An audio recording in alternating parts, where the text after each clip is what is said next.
And I know what it's like when leaders don't always listen. And I think in our old system of leadership, which was hierarchical, authoritative, compartmentalized, it was really easy for leaders to not listen. They're like, I'm going to do what I want. And it didn't really matter. Well, I mean, it did matter, but it didn't matter to them and didn't impact their performance. And now that the leadership model is more integrated, relational, and whole, some of my really experienced leaders are struggling because they don't know how to show up as their whole self, and they don't know how to make space at the table for people who are also showing up as their whole selves. Welcome to the Audacious Living Podcast, hosted by my man, Audley Stephenson, the Odd Man. Greetings and salutations. Welcome to the Audacious Living Podcast, where our ongoing goal is to continue to inspire our listeners to live their best audacious lives ever. I truly appreciate you taking time out of your day to join us on this journey of self-discovery and growth. Now, imagine for a second life as a vast ocean with waves of challenges and opportunities crashing all around us. To navigate this ocean, we must embrace our authentic selves, fostering connections with others while practicing compassionate leadership. Now, just like a skilled sailor learns to harness the winds and tides, we too can harness our unique qualities to create a balanced approach to leadership. In today's episode, we'll tackle the pressing issue of gender disparity in leadership, advocating for a more inclusive environment that values diverse perspectives. We'll discuss the importance of ditching the corporate mass, actively listening to our teams, and recognizing how our past experiences shape our present. True leadership is not just about authority, it's about being deeply connected to ourselves and to others, ultimately leading to more effective teams and thriving organizations. Today's guest is Katherine Lazaruk, an accomplished executive coach and image consultant based out of Toronto, Canada. She's got a background in music and education and has transitioned into the corporate world, where she now focuses on empowering leaders, especially women, to embrace their authentic selves and foster compassionate leadership. Her insights into the challenges of modern leadership, coupled with her passion for gender equality, make her a relevant voice in today's conversation around effective leadership practices. Katherine's work is particularly relevant to our discussion today, as she brings a wealth of experience in coaching leaders to navigate the complexities of self-awareness and team dynamics. I totally love her commitment to dismantling the corporate mass, promoting authentic leadership, because that aligns perfectly with our focus on audacious living. So now that we've got you all set, let's turn to our conversation with Katherine. Enjoy.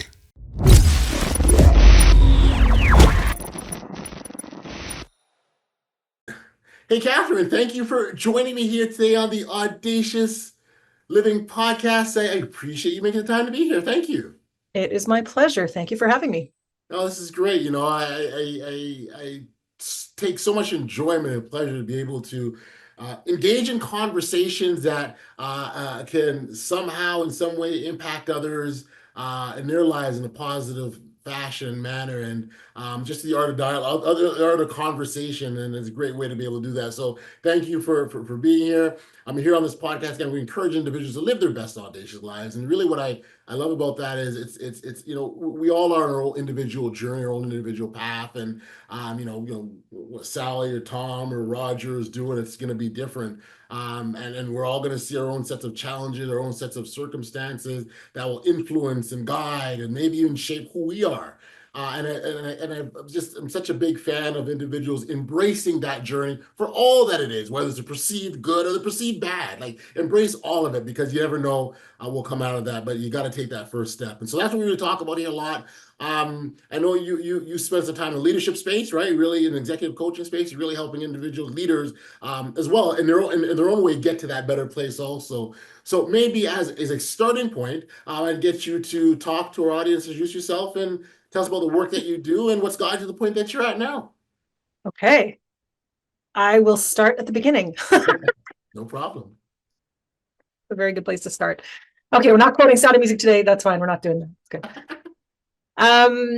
It's interesting because, when I hear you talk about audacious living, I think audacity is a daring thing to have. It takes a great deal of courage to say, I am going to live and really be present in my life. I run into a lot of people who are not on their path, or they're not connected to source, or they're not connected to the people around them. And we see the effects of that in our society every day. And in my world, I decided that the best way to make an impact would be to talk to the people who are at the top. Because I've worked on the front lines myself. I know what it's like to be in a company and be down the chain of management and not be heard. And I know what it's like when leaders don't always listen. And I think in our old system of leadership, which was hierarchical, authoritative, compartmentalized, it was really easy for leaders to not listen. They're like, I'm going to do what I want. And it didn't really matter. Well, I mean, it did matter, but it didn't matter to them and didn't impact their performance. And now that the leadership model is more integrated, relational, and whole, some of my really experienced leaders are struggling because they don't know how to show up as their whole self, and they don't know how to make space at the table for people who are also showing up as their whole selves. And how I got here was a complete download. Like I was in a place where when I left university, I was doing two things. I was singing in the opera professionally, and I was teaching music in the elementary school system here in Canada. And the farther along I got in both of those careers, the less I liked them, because both of those careers have quite narrow parameters. And I'm not a very good small box person, but it took me 12 years and a lung tumor to figure out that that was not the place for me to be. Even though I love to teach, obviously I'm still teaching in the work that I do now. Even though I really liked kids, and even though I enjoyed the arts, it just wasn't quite the right thing. And I don't know if any of your listeners have been in this place, or maybe you've been in this place where it's just so bad that you can't even see the positive. All you can think about is how negatively you feel about everything in your life. And so at that time, I've always had great advisors pop up in my life at difficult times. And the one advisor that I was talking to, I said, I really just want a job that will use all my skills all the time. And she had me write down everything. I had to write down everything negative that I was feeling at the time. And then once I got it all out there, she said, now just flip it. What's the exact inverse of whatever it is that you wrote on that paper? And that was the beginning of my, well, I've always been audacious. Let's just get real about that. That was the beginning of me like breaking out of the prescribed norms that, like, my parents are pretty conservative people. Like, they like safety. They don't like risk. They didn't want me to be in the arts. They wanted me to be in teaching, and I just couldn't do it. And so it impacted my physical health really negatively. So in doing that, like flipping that list, that gave me a framework to look towards what might be next. And so when I was diagnosed with the tumor, I thought, okay, I need to leave. This is obviously like, and my husband actually said to me, he goes, these jobs are suffocating you. You need to leave. So I went on medical leave, and then I resigned. Like, I had no plan. It's just like, I just knew I had to get out of there. And so 6 months after I was diagnosed, the tumor was gone. And I had a job doing corporate training at PricewaterhouseCoopers, which is one of the big 5 professional services firms in the world. And it was such a remarkable transformation. And for me, I think what it was is I was so miserable that I used to wish something would kill me, because I'm too stubborn to do it myself. So, right. I was just wishing for, and I'm good at getting what I wish for. So this lung tumor showed up as a real wake-up call for me to go, oh. And then I was like, I don't need to die to be free. I'm already free. I can choose to get out. And luckily I had supportive people around me, and I was able to get out and take a step onto the next piece of the path. And so I went through the corporate world. And then when I was divinely ejected from the corporate world in the middle of the recession, I had been working with a coach along the way. And he basically said to me one day, he's like, hey, what do you want to be when you grow up, little lady? And I had this vision. It was super weird. I am a visual thinker. I've never had a vision like this before. I have not had one since, but I literally downloaded the first company name that I ever used and the first tagline that I ever used. And it was image consulting. And I was like, this is crazy. Like, that's not even a job. Like, who does that job? And the coach that I was working with said, it's a real job. You could do that job. And because there's no regulation in that industry at all, like literally you could angle out tomorrow and say, I'm an image consultant, and nobody would blink. It's completely unregulated. I was like, okay, well, I have a day job, so I can rely on that for my income. I look all right. I've read some books. I'll just put up a website and get some business cards and start practicing. And that is exactly what I did. Love it.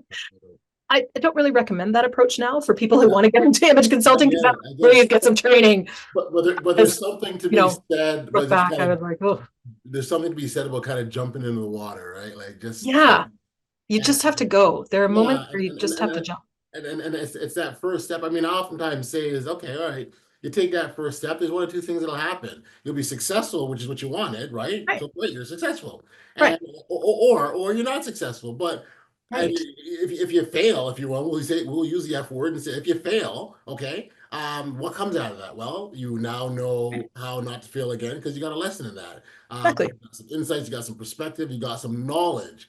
Mhm, If you go down that path again, it's because you didn't learn the lessons, right? exactly. But either way, you got one or two options, and they're both not bad. Right. Yeah. Like the worst. So I used to play when I started my business, it was right in the middle of the recession. And my husband told me a few years ago, he said, when you said you were starting an image consulting business in the recession, I thought you were crazy, but I didn't say anything. And I'm like, good husband. And now, of course, as I continue doing that work, my clients would say, we want you to come and work with our executive teams, but we're tired of explaining to the people that write the checks that you're not really an image consultant. You're doing more than that. And that's when I got into the coaching space and started working with leaders a little bit more fully. But the jumping off point, that was really scary. And I don't know, I just had to make peace with the worst case scenario wasn't actually going to be that bad. Like, and we gamed it out. I'm like, okay, what's really the worst thing is, okay, we have to sell our house in Vancouver, sell our condo, and we have to go move in with your parents and live in their basement. Like, that's the worst case scenario. And I'm like, okay, that's not going to happen, obviously. Okay, so I can live with, but I could live with that. If Right, everything went to right, smash, right. okay, that's what we would do, and that would be all right. But it's sometimes thinking, I like to play that game with my clients sometimes too. I'm like, what's the worst case? Not bad. Yeah. Obviously, if they're not like in a really bad place, but Yes. what's the worst case? And the thing that they come up with, I'm like, really, is that the worst you can come up with? Yeah. And And it's an it's interesting interesting. way to game it out. Yeah. And what's interesting, if you think about the worst, right? Chances are there's a plan they can have in place to figure out how to deal with that worst case. So in Right. your case, right, it's like the worst case scenario, and it'll be your parents' house. At least, but that's a plan. At least you got a plan. Well, that's right. And I mean, it's kind of funny because I still actually pay my $85 a year to keep my teacher certification current, Okay. which is interesting to me because I'm never going back. Like, that's not the environment for me, but there's still something in me that's like, okay, if paying $85 a year keeps that current, and if you ever need it, then you have it. There you go. If you ever, and of course, then I'm really motivated to never need it. There you go. There you go. It's a big difference. And we should point out you particularly focus on women, right? I do. And I do have some very brave men that come and work with me. Very, very brave. Good for them. I Very focus on women. audacious of them. Very audacious. It's very audacious. Yeah, only the bravest dudes come and work with me because I will give it to them right between the eyes. Um, but I focus primarily on women because of the gender disparity that I see in leadership. I was just looking at I was actually creating some social media content for my Instagram channel today and looking at some statistics and looking at that less than 4% of CEOs in Canada are women. And we make up 45% of the workforce. Mm, And only 32% of women will ever make it past senior manager. right. And I find that frustrating. And I find it a detriment to leadership in the world, because anytime you have unfettered masculinity, stereotypical masculinity, or anytime you have unfettered stereotypical feminine, it doesn't work. Right. We need each other and we need a balance, and people in themselves need to be balanced with whatever sort of stereotypical masculine energies or feminine energies, however we classify that in our society. We need to have people that have both, people that care and can be strong, people that can make decisions and understand the ramifications of that, several years out, people that take care of themselves, but also know how to take care of other people. Mm, And we've seen a lot of examples of what unbalanced leadership does to companies and to countries and the harm that it causes. yeah. Yeah. Piece we said you talk about so unbalanced leadership and taking care of other people and taking care of themselves. So as you say those things, the word that comes to mind is compassion and Yeah. compassion for other people, and you just as even from a humanistic standpoint, right? How important that is, and sometimes we sort of I think for a very long time we made that distinction. Well, leaders don't really have to care about people because they got a job to do. Mm. But that's a very big piece of what they for their ability to do their job, isn't it? Well, absolutely, because a leader doesn't do things. If a leader has no followers, what are they going to do? They're not leading anything. Right. And to me, it's really about good stewardship. Like we need someone who's a good steward of power, that they understand how to use it, that power is not meant to be hoarded, that power is not meant to be used forever. One of the great examples of this is Jacinda Ardern, the previous Prime Minister of New Zealand. She came in, she did the job, and then she's like, you know what, I'm good. And she passes on the mantle of power without any trouble at all. But while she was there, she made a strong impact. And that to me is also what public service, public leadership is about, and also governance in companies. If you're a CEO that's been around for, 20 years, either you're doing a really great job, that's great. But a lot of the times people get into positions of power and don't step out when they actually need to. Right. And they just hang on to it, and they don't make space for the people coming up. And we see companies getting into trouble without having good succession planning in place, without really thinking about the generations that are coming up. And I think now particularly is a bit of an inflection point with society as we know it, in the sense that things have shifted so dramatically that just none of the norms that we used to subscribe to are really operating anymore. Like, for example, if you're thinking about a really experienced leader and say even something as simple as mentorship, used to be mentorship was the experienced person talking to the not experienced person. Yes. But now what I'm finding for my leaders that are over 40, I'm like, if you don't have a mentor under 30, you are missing out. You're not going to understand what's happening. You need to talk to somebody who's under 30, or even somebody who's under 25, about what society looks like from their lens, because they have valid concerns and important things to say. And you're going to just be completely irrelevant if you're not listening. And I don't think it worked that way before. Well, no, because there was such a belief that age meant you knew more, right? So Right. you know more and you're smarter than, and you've got all the answers, and so why would I need to talk to someone younger than me? Well, for Right. I remember. what could they possibly teach me? Yeah, it's crazy. I remember age doesn't necessarily confer wisdom. I remember years and years ago. So I was 20 something and I was dating a 42-year-old. So he was 17 years older than me. And he used to, crow around about how experienced he was. And I was like, dude, living the same 20 years over again doesn't make you 40 years experience. It just makes you a 20-year-old in an older body. Right. That's right. Obviously, the relationship didn't go anywhere, but still, I was like, dude, age doesn't mean much. Age is just, you get old regardless. Yep.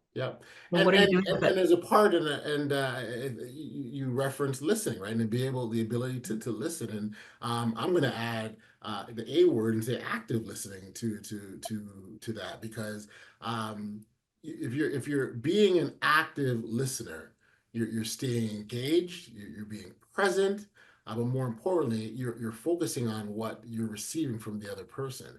And you can't make any positive steps collectively forward if you're not hearing where everyone's at or what they think about the direction of things. Right. Totally. And I think too, the other thing that's really gotten in our way is dehumanization. Ah, Is it's really easy to not listen to someone and then dehumanize them and say, oh, they're crazy, they're over there, yes, I yeah. don't have to listen to what they have to say. When in actuality, I believe that we have much more in common than we do Yeah. not in common. I've never understood the fact that because someone disagrees with another person, there's something wrong with them. Yeah, I don't understand that either. Okay, I get it if you're coming for somebody's human rights. Okay, that's a problem. Sure. Your thinking is distorted. It needs a little bit of correction so that you're exhibiting pro-social behaviors as opposed to anti-social behaviors. Right. I get that. But on our sort of first world level of disagreement, it's not quite the same thing. No, and it's actually becoming more and more prevalent, right? Right. And we see it play out even in the political space, for example, where Yeah. because if you have this political view, then you're a bad person, or Mhm. your entire life is wrong, and it's this issue or this topic. This is Mhm. my viewpoint on, but it doesn't mean everything else that comes out of my mouth is wrong either, right? That's right. it's Very rarely is anybody 100% wrong or 100% right. Very rare. And I think with it's interesting because of the book that I wrote recently is called Executive Being: Humanizing Business One Leader at a Time. Mhm.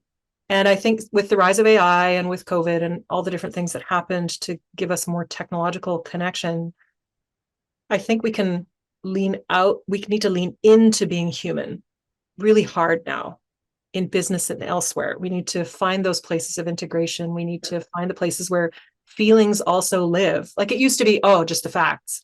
Well, your body gives you a lot of information. Yes. Like it goes about 20% from the head to the body and about 80% and 80% then from the body to the head.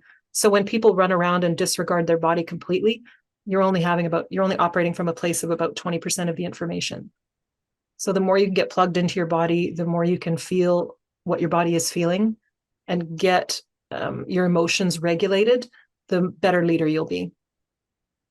So then let's talk about how leaders can, I guess, the opposite of dehumanize, right? Become. How can they be more human? Well, I think the first thing is ditch the corporate mask. Okay. Just ditch it, to rip it right off. Sounds like you're describing authenticity. Right? Yes. Yes.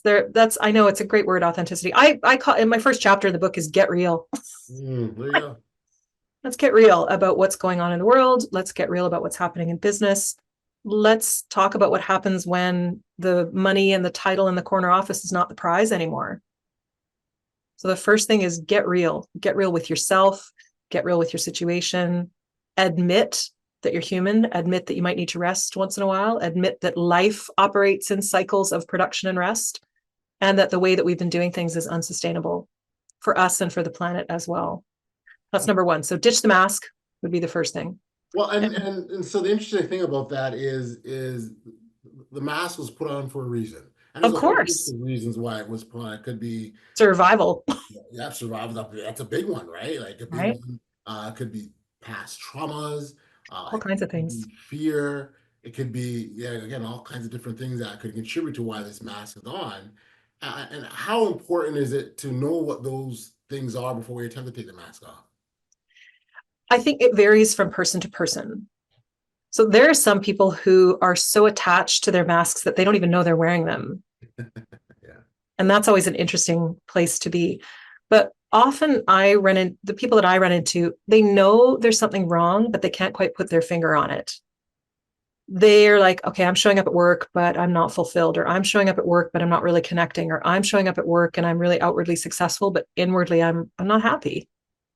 And I should be Yes. happy because I have all of these outward manifestations of success as society enjoys looking at it. But inwardly, I'm not connected. So I think, yes, everybody's trauma plays into the mask that they wear because the masks to some degree are protective. I'm protecting myself from this environment. I'm protecting myself from being seen as weak.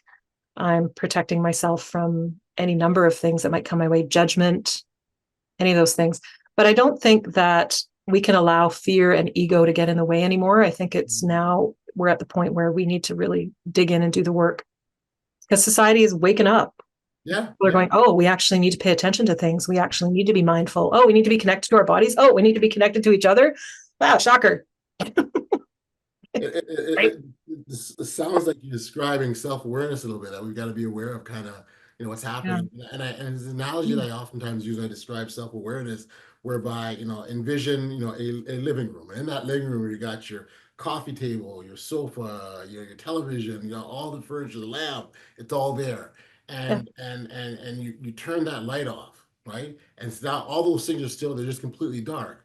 Right. Well, you flick that switch, you can Yeah. see the things, but the reality is they always were there. And Right. awareness is that light switch. Yes. And further to your point earlier about is it important to understand people's trauma before they start looking at the mask? For sure. Because your past impacts your present, whether you are aware of it or not. Right. That minute that you get the call from your boss and your stomach sinks and you're like, oh my gosh, I'm in trouble. That's a 5-year-old reaction to something that you had happen in the past. It's not happening now. But if you don't handle those things and heal them, you're always going to feel and respond as a child would respond to an adult situation. And that definitely takes some work, and Right. it's coming to terms with the reality of your situation, and for some that's very conscious, and others Mhm. it's subconscious, and we block that away. We don't want to hear and see or deal with it at Yeah. all. Yeah. They don't know. And it's okay not to know. We need all kinds of people in this world. We need conscious people. We need people who are not conscious. We need everything so that we can understand the human condition better. Right. Even that's the whole idea. Like I heard one time somebody said, we're all just God in drag. We're just like divinity trying to experience itself. Or if people want to say quantum physics trying to experience itself. Yeah, If you don't have those differences, how would you know what you want or you don't want? How would you know how you want to be or not be right, if you right. couldn't see what you didn't like versus what you like? Yeah. And, Yeah. and and also showing up in the world, and showing up as a leader. How do you want to show up Sure. in a career? I think that's a big part Right. of it, right? Yeah. What kind of leader do you want to be? I mean, we've seen leaders that are really authoritarian. Yep. We've seen leaders that are really caring. And frankly, right now, the leaders that are caring are actually winning the day. And the companies that are diverse are winning the day. And the people that are learning how to talk to each other are winning the day. Because I think they're helping to allay the fears of people that are attracted to this sort of authoritarian kind of leadership, where those people might be more like, I'm really afraid. They might not admit they're afraid, but I think it's driven by fear and driven by a desire to have somebody else make decisions, have somebody else do hard things, have somebody else say they'll take care of you. Like we all want to be taken care of, but we can all take responsibility for ourselves and we can all care for other people. And everything changes better with love, as far as I'm concerned. I hear you. I hear you.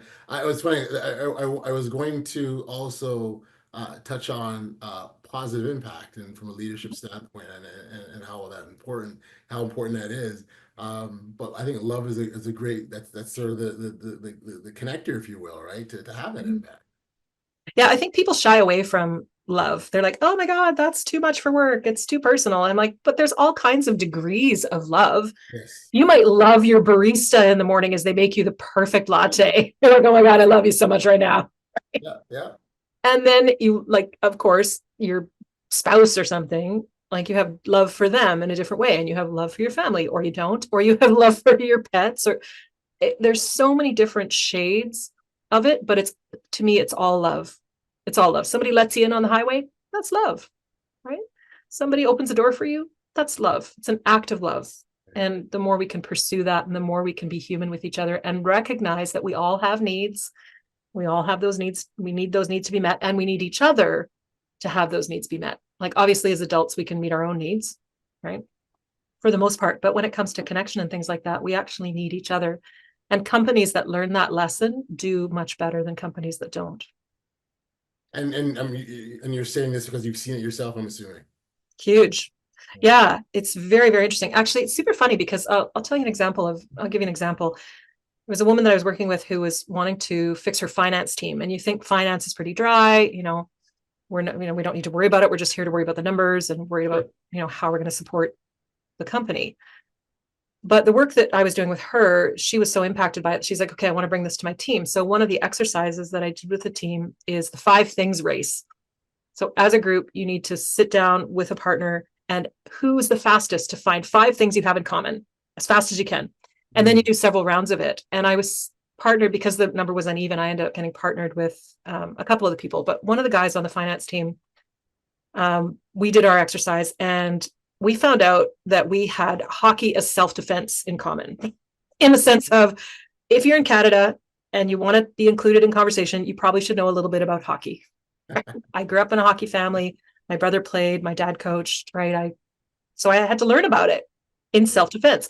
And he laughed. And at the end of our conversation, he said, I didn't think that we would have anything in common Wow. when I first met you. And he said, oh, we actually do have, and that wasn't the only thing, but that kind of simple exercise helps connect a team. So the team was connected better. And the interesting thing is directly after those conversations, the team actually managed to amp up their performance in such a way as to change, like they changed some other processes too, but basically they became way more efficient for their company So they reduced, for example, the time of their month-end close down to like 3 days, I think. And it had previously been much longer than that. So it's this idea of the closer we are connected, the easier it is to roll. The closer you're connected with yourself, the easier your life is going to roll. I would be intrigued. Maybe I'd pull on that string a little bit to find out why the gentleman didn't think you were connected, or what made him believe that you guys were so far apart. He just thought I was like kind of woo-woo and weird. That's funny.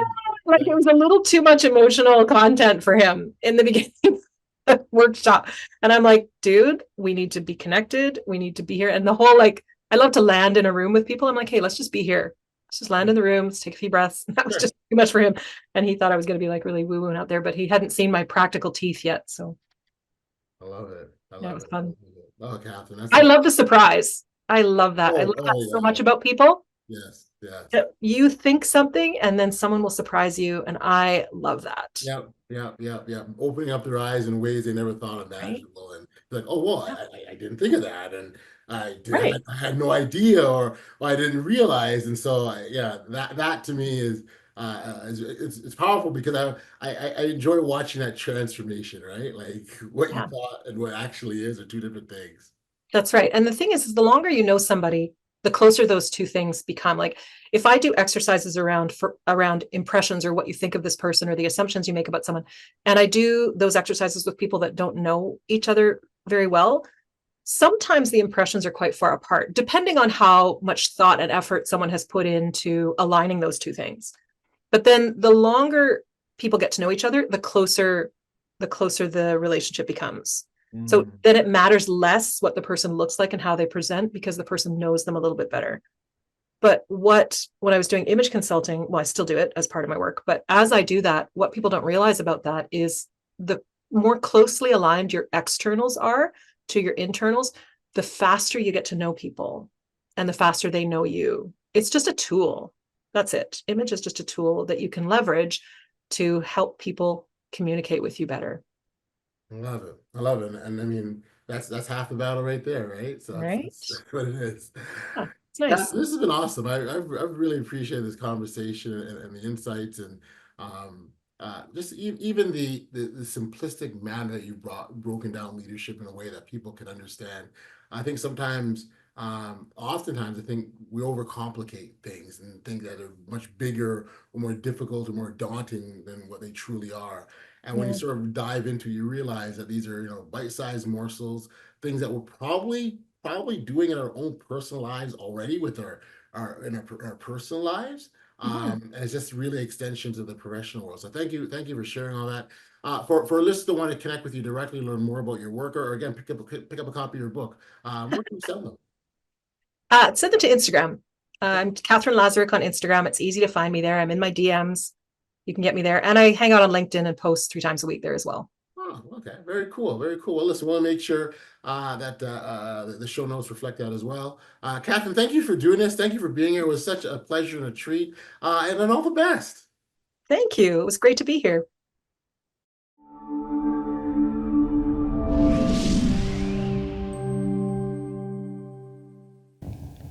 Back, we are here on the podcast, and during our conversation with Katherine, she emphasized that true leadership begins with self-awareness and connection to others. She shared her journey from traditional careers in music and education to the corporate world, highlighting the importance of embracing one's authentic self in order to lead effectively. I personally loved how Katherine addressed the need for leaders to actively listen and engage with their teams, recognizing the impact of past experiences on current behaviors. Her insights into the balance between masculine and feminine qualities in leadership were particularly enlightening, and reminding us that a diverse leadership approach is essential for fostering a healthy work environment. I encourage you to connect with Katherine directly. You can find her on the Instagram as well as LinkedIn, where she shares valuable content for aspiring leaders. Additionally, Katherine is offering a special coaching package for listeners of the podcast, where you can learn more about her and her work, because we've got that all in the show notes below. So I encourage you to check that out. I want to thank you for tuning in to another edition of the Audacious Living Podcast. If you've enjoyed today's episode, please consider like, following, subscribing, and sharing. If you haven't already done so, of course, that's how this podcast grows and grows, and we can reach out to more individuals. Remember, living audaciously means embracing your true self, fostering connections, and leading with compassion. Until next time, stay safe, be kind, show love to one another, and be audacious. You've been listening to the Audacious Living Podcast, hosted by Audley Stephenson. If you enjoyed what you heard, be sure to like, subscribe, and share. Until next time, be audacious.